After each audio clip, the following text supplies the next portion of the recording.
Hello, my name is Peter Blatchford. Ki ora, I think, is the greeting, and it's good morning to you, and it's late evening for me. I'm here, and I'm going to be talking about our work on class size. The idea is to work through some PowerPoint slides, and I think you can see a picture of me on your screen as well. And the idea will be to take questions at the end. So in this presentation, I'm going to be working my way through several things. And I hope at some point in the course of this presentation, you get a sense of just how misguided, I think, we think that some of the work on class size is, or a lot of the work on class size, and the way it's led to a kind of a narrative about class size, which we question very strongly. So I'm going to, in this presentation, two class size conundrums, as I've called them, and I'm going to identify two key problems with the way that class size is considered by research. I'm going to present our research on class size and how it interconnects with classroom processes, and I'll be explaining why I think this is terribly important. And I'm going to be arguing for a new way of thinking about class size effects, and indeed a new way of thinking about effects in classrooms. I also make clear at the outset that this is a talk about the effects on pedagogy and teaching. I'm not going to be addressing issues to do with resourcing and funding. And I'm going to be drawing for my talk on our research projects. The main one is the class size and pupil adult ratio project, which took place at the Institute of Education, funded by the English and Welsh governments. And it was a large-scale study, and you can see, I won't read them all out, but there's three main forms of data collection: questionnaires, systematic observations, and detailed case studies. And I'm going to be drawing on data from this study as we go through. There's two other projects at UCL which have data on the class size issue. The so-called DISS study, the deployment and impact of support staff, which is about support staff and particularly teaching assistants, but had data on class size as well. And also the Leverhulme International Network that we had a few years ago, where a small group of researchers from the UK, Europe, East Asia, and the USA set about addressing effective pedagogies in relation to class size, and I'll be referring to that a bit as well. And I also want to point you to this book, which was a hard-won thing to put together, written with my colleague Tony Russell, which summarizes a lot of the key messages really from the class size work. And it won't surprise you to see that the title of the book is the title of this presentation, and it's covering the key points from this book. Okay, just a bit of background then before we get going on the problems as I see it with research on class size. So there's an enduring argument about class size, which, I mean, I've been in educational research since the mid-70s, and when I started at the National Foundation for Educational Research in England, I wasn't there very long before people were saying we ought to put together a research proposal on this topic because the government is concerned about it. Well, things haven't changed. Every week there appears to be yet another kind of furore about some aspect of class size. This is a large class of children. It just so happens to have been my class when I was at school in the 1960s, this would have been. Anyone, you get a free copy of the book that I showed you. You can identify me in that group of folks. There's pretty well 50 people in there, and there's all sorts of interesting questions about, you know, to what extent this sort of thing actually negatively affected the development of the people in that photograph, which we may ruminate on a little bit as we go through. One of the techniques we use in our research is a classroom map. It's like a kind of a crow's eye view of the classroom where everyone is sat. And this would have been very much like the classroom that I was in 1960. You can see it's set out in rows and columns and in pairs of desks. And I remember that very well, actually. This is a much more typical primary classroom from now in England. People organized into groups.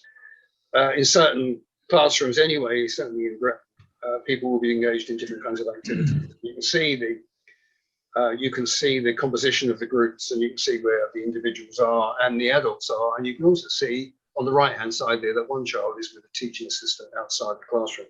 We'll come back to that as we go through.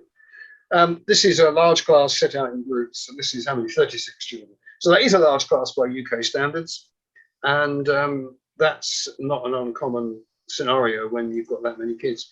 So the kind of question we're concerned with in our research has been this. It's a very simple, it's extraordinarily difficult to get firm answers to.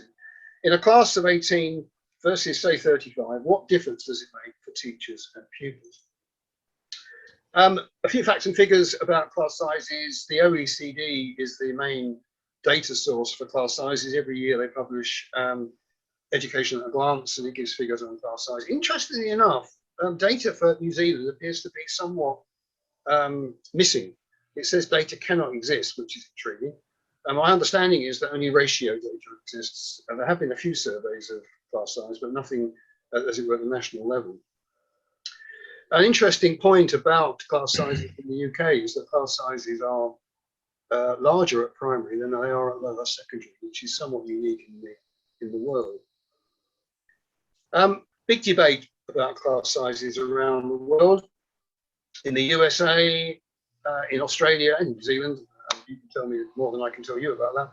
In Canada and Singapore, there's been quite a debate in East Asia, moves towards small class teaching. The same as small classes, actually. It's a bit more about learner-centered teaching methods. And some interesting work more recently in France and in Norway, where people are seeing the benefits of small classes or extra teachers.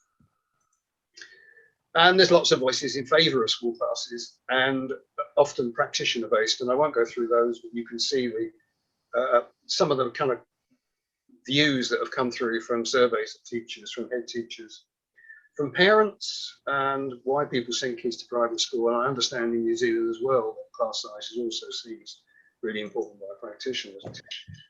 In the STAR project, which we'll look at very briefly later on, this is what they said. Class size reduction should not just be a cornerstone, but the foundation for educational policy for the early education of America's citizenry.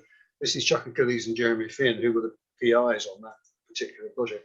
But, and here it gets interesting, there's also powerful voices lined up against smaller classes.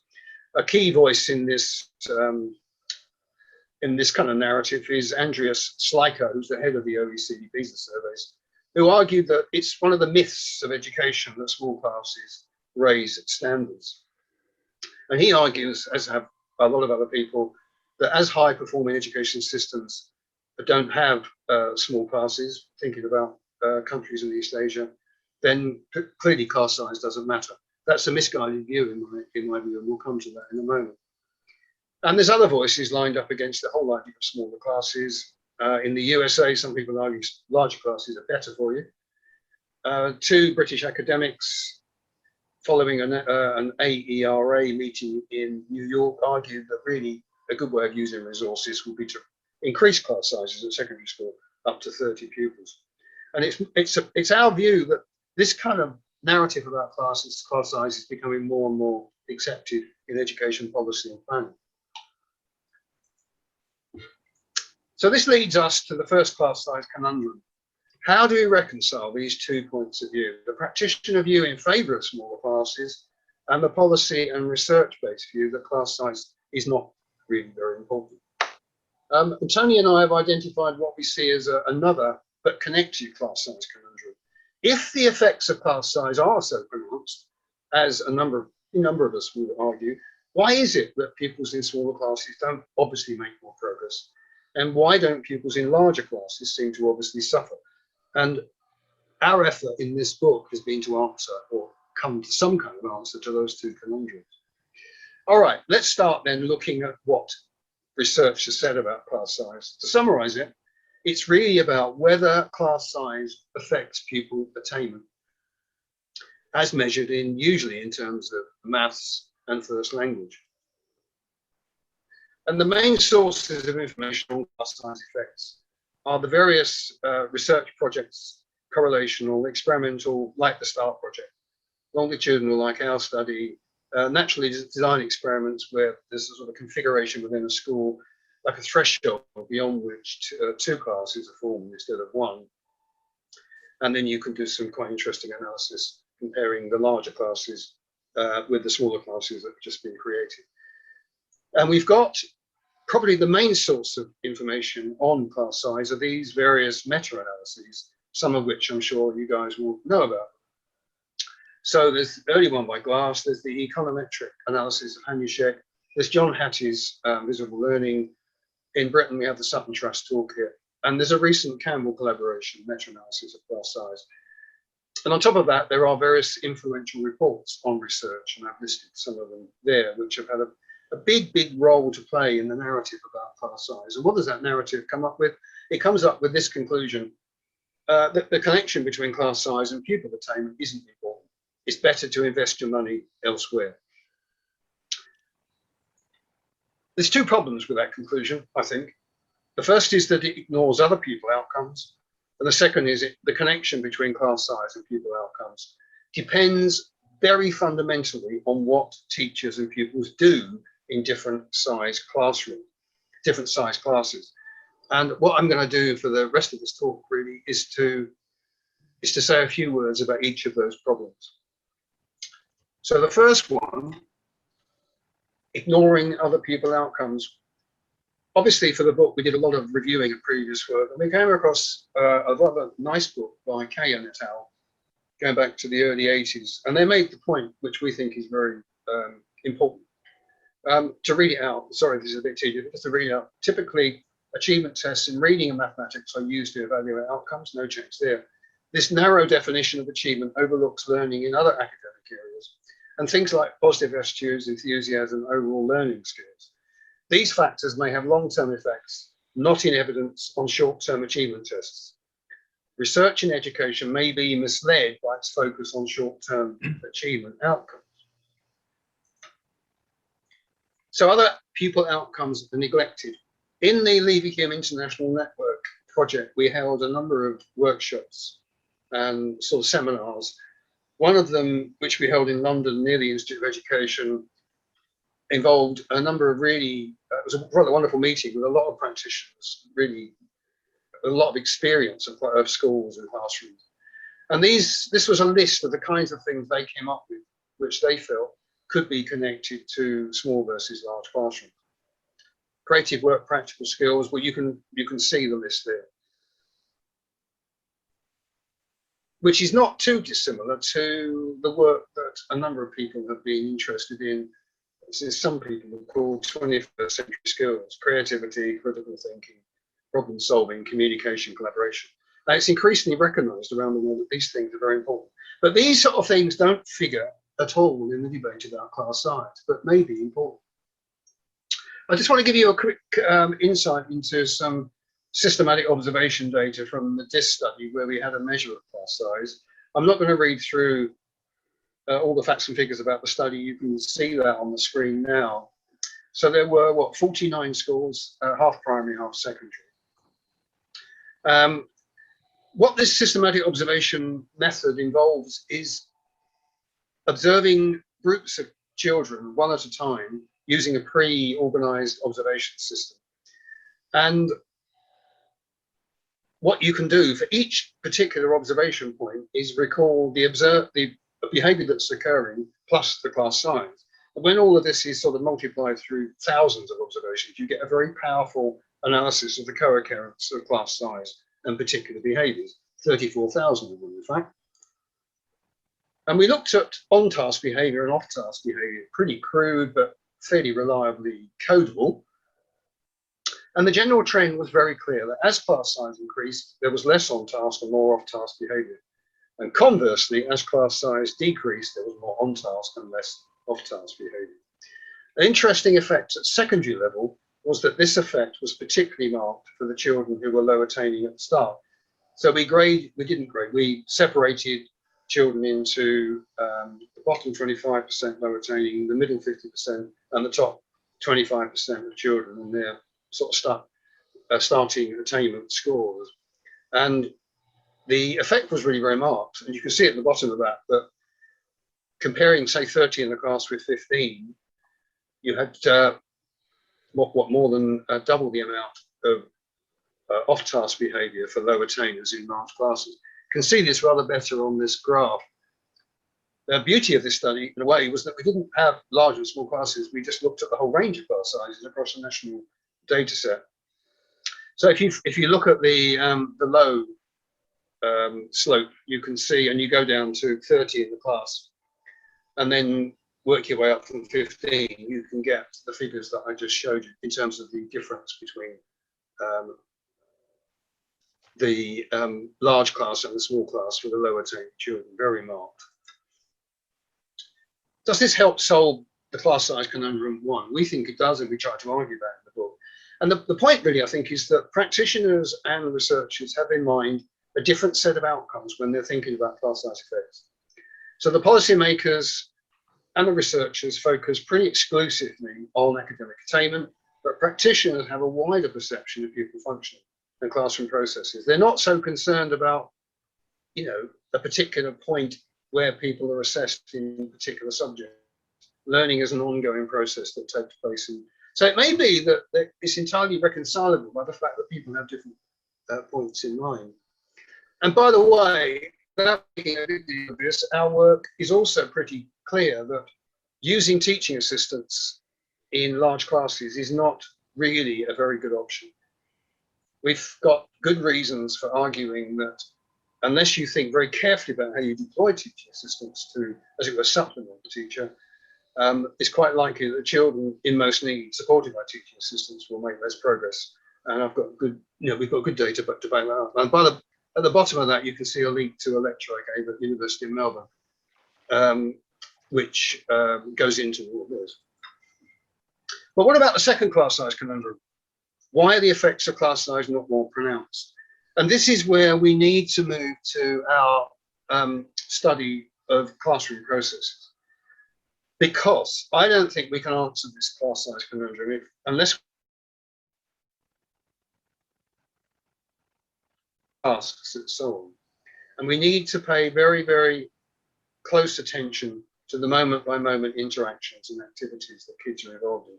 And this touches on something which I think is somewhat disheartening, which is the way that educational research has moved away from close attention to what goes on in schools and classrooms to a much more kind of hands-off econometric statistical analysis of the effects of one thing in relation to another, which is, I think, unfortunate because it leads to a misunderstanding of what is going on. This is the busiest slide that we've got, but it's kind of helpful because it gives one cry of pain from a teacher who is faced with a class size of 35, which I think on anyone's listing is a really, really big class. And she has described the problems involved. Difficult to find quality time with the individuals to enhance their progress. Whole class teaching mainly, even though there are groups that require differentiation. It involves time trying to explain what they are to do. Children either wait for her to do it or have a go anyway. It's difficult to set a specified amount of work because many progress require individual attention. Marking is difficult, particularly with immediate feedback. It takes up a lot of time and energy, which could be better spent preparing better lessons. So you kind of tend towards a rigid regime, little time for investigative work. This covers most of the areas that we have found are connected to large classes. And this lists a summary of a very long, arduous process looking at data from observations, the questionnaires, and the in-depth case studies. Large classes, less individual attention, less active participation by pupils. There's more whole class teaching, a lower quality of teaching, differentiation is harder, classroom management is harder, fewer live and formative assessments are possible, less in-depth knowledge of individual pupils, fewer educational valuable tasks, more administrative activities, and more reliance on TAs. I'm going to give you just a few examples of the research which supports that list. So going back to our observation data, our systematic observation data, I showed you the results on and off task behaviour. We also had a category which was for individual attention from teachers to pupils. More of that in small versus large classes. Over twice as much. Didn't happen very often, actually, but there was more in small versus large. Another category was active involvement with pupils, which was when they initiated, responded, or sustained talk with the teacher, and that was more likely in small classes. But when we had a category for just attending to the teacher, that was more likely in large classes. I mean, this may sound fairly obvious, but as far as we know, these kind of systematic data to support the teacher's kind of view, there's not a lot of that around. And that gives a kind of a graphical representation of what I've just said. In terms of the quality, a bit more harder to get good data on. We use the questionnaire data and the case study data from teachers, which we subjected to a thematic analysis. And there were four main categories. The general kind of way in which teachers argued that their teaching was kind of better, really, in smaller classes. Things like more pace, more adventurous, more attentive, more effective. Somewhat general, but heartfelt. But control and management was easier in smaller classes. And there's a quote for each of these from a teacher from the questionnaires, that live feedback, which many people would argue is really very important, is more difficult in larger classes and easier in smaller classes. And finally, that the knowledge and relationship with individual pupils is likely to be deeper in smaller classes. Another area was to do with tasks, that in large classes, sometimes the teachers were affected in what kind of activities they put on. So things like guided reading and guided writing, which is kind of big in primary schools anyway, is more difficult in larger classes. We also found that practical and investigative tasks are more difficult to do in larger classes, and teachers may seek to do less challenging tasks because they're so much more difficult, and also because of the amount of marking that it sort of leads to, that people will decide not to do it. The quote down the bottom there about disliking science is quite interesting, that due to the restrictions that have been necessary when doing practical work, it's also made it more difficult to undertake longer term investigations, for example, monitoring temperature of melting ice. So the kind of quality of the tasks that children get can be affected by the size of the class. And then to do with administrative activities, there's just more of it, and it's fairly logical, really. But when you've got, say, 30 kids in a class, it all multiplies up if you're going to be marking, their workbooks and so on. I mean, there's a few quotes there which kind of give some concrete examples of just what's involved in terms of marking assessments, in terms of paperwork and reports, in terms of planning and preparation.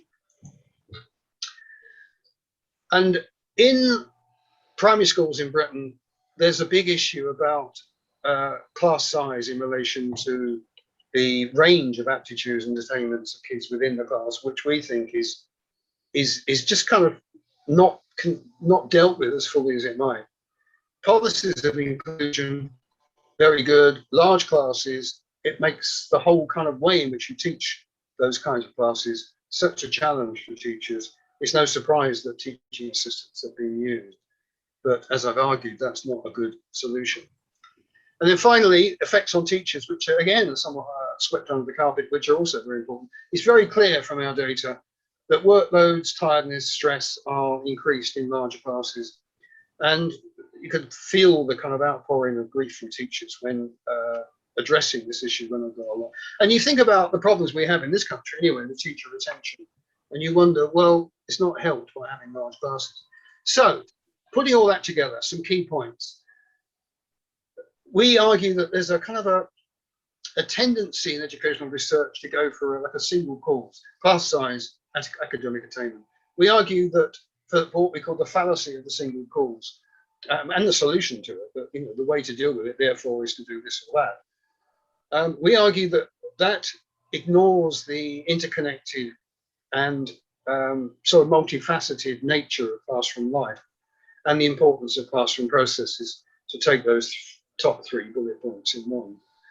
And that teachers make complex and implicit adaptations to class size. which will affect the relationship between class size and academic attainment. I really worry about the idea that there is some fixed sort of relationship that you can estimate through some kind of statistical analysis, because it depends on what people do. It seems inevitable from our data that large classes present challenges, but also that small classes have pedagogical potential, not always realised. So have we got anywhere near solving our class size conundrum too? Why don't pupils in small classes more obviously make better progress? Well, it seems pretty clear to us now that in small classes, teachers may not change their style of teaching or adapt. And in large classes, it's quite likely that their teaching will adapt. So there'll be more complex teaching, a narrow set of activities and the curriculum. Kids may do okay on the attainment tests and not be separable from kids in smaller classes. But other factors may mean that other factors are affected inadvertently.